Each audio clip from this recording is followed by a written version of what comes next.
Molt bona nit. La Biblioteca de Canyadó entrarà en funcionament a finals d'any. A partir del mes de juliol s'iniciaran els treballs d'adequació de l'espai que el promotor de l'edificació d'habitatges ha cedit recentment a l'Ajuntament de Badalona. L'equipament tindrà més de 900 metres quadrats i donarà resposta així a una llarga reivindicació veïnal.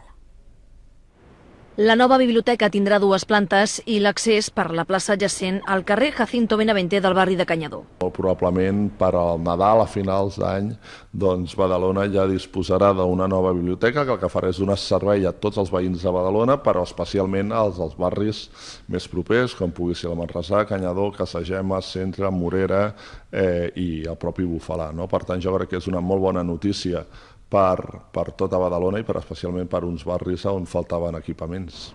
L'equipament té un pressupost d'1.145.000 euros que serà finançat per l'àrea metropolitana de Barcelona. Segons Albiol, el projecte s'ha endarrerit perquè l'anterior govern va destinar aquests diners a la plaça Pompeu Fabra.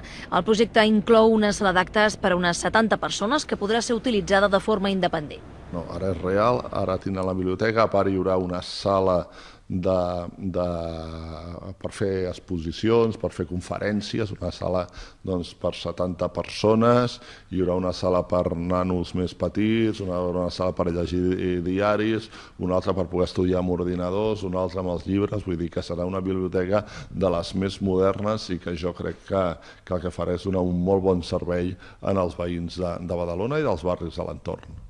La biblioteca inclou un nou sistema incorporat recentment a la xarxa de biblioteques de la Diputació de Barcelona d'autoprèstec de llibres i bústia exterior de retorn.